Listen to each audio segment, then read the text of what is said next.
Hello everyone, I am TitanicSizedReviews. On this channel I review movies, shows, and video games.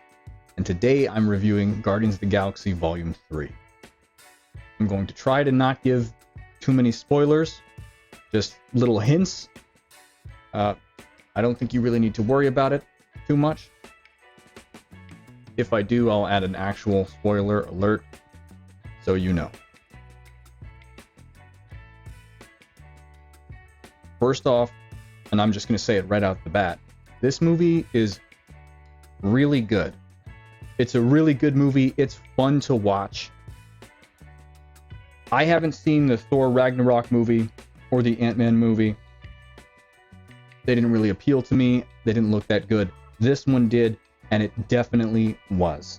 I definitely recommend watching it. It's a good movie. It's very entertaining. It has dark moments which help the story. It focuses mostly on Rocket and his past before he joined the Guardians of the Galaxy. That's the main premise, is Rocket. It's about him, it's his backstory. But obviously it'll focus on the other characters as well, and it'll flesh them out a bit. It kind of fleshes out Star-Lord's relationship with Gamora a bit more after the events of Endgame, which is good. The other characters, such as Drax and Mantis, are super funny, just like they were in the second one. Probably funnier in this one, honestly. Their relationship has grown. You can tell that they've had more time together. Groot is just, well, he's Groot.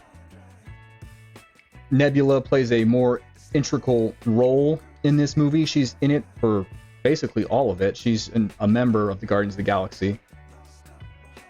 I wasn't sure how much she was going to impact the story, but yeah, she's in there for quite a bit. She's an important character. She's likable. She's likable in the other two movies too, just as the bad guy, kind of a bratty character. In this one, she's still kind of stubborn, I guess, is the word I would use. Mean-spirited, maybe, but she's fun. She adds something to the group. Her relationship with everyone is good. It's entertaining. They also add in kind of 3 new characters. Kind of they add in Cosmo the dog. They show him in the second movie, I believe, in the end credits, or maybe it's during Endgame with Thanos. I'm spacing a little bit. It's been a little while since I've watched those movies. They changed Cosmo into a girl, whereas in the comics he's normally a boy, and it bothered me for a second at first, just because I've gotten really tired of them changing characters' sexes or races. But I got over it pretty quick. The dog was very likable, and I didn't care. I also looked it up for this. James Gunn changed the dog into a female because the original first dog to go to space was a female. And it made even more sense, and I was like, okay, that's cool. Another new character they added is Adam Warlock.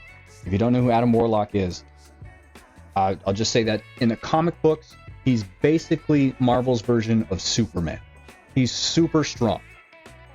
In this one, he's a bit nerfed, but he's still good. He's a good character. He's likable also.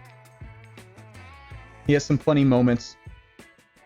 He's played by the guy from Maze Runner, and We're the Millers, the kid who gets bitten by the spider on the balls.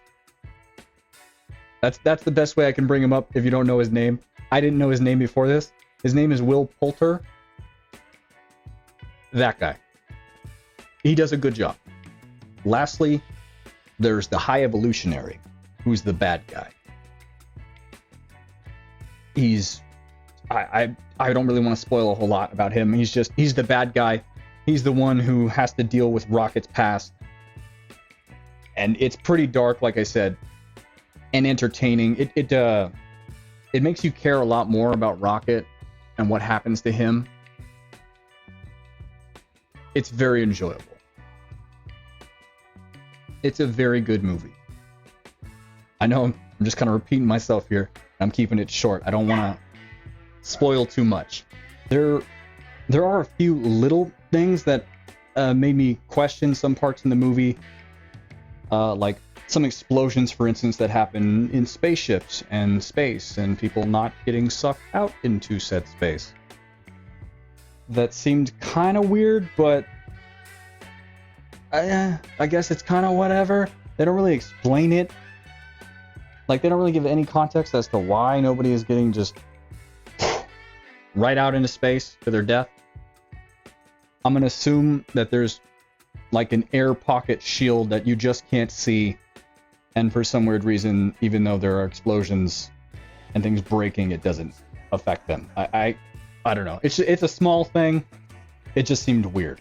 I couldn't help but notice it.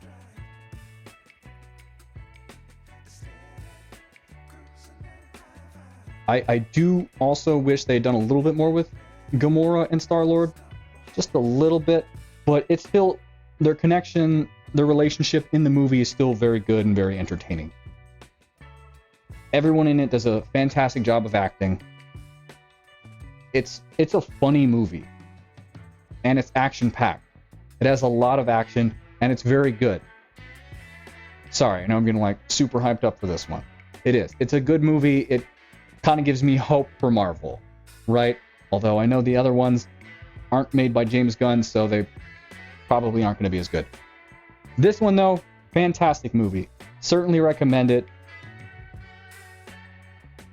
Even despite the little flaws that I pointed out, I'd say this movie is probably a 10 out of 10 for a Marvel movie. For a Guardians of the Galaxy movie, I'd give it a 10 out of 10. Definitely go watch it. It's great.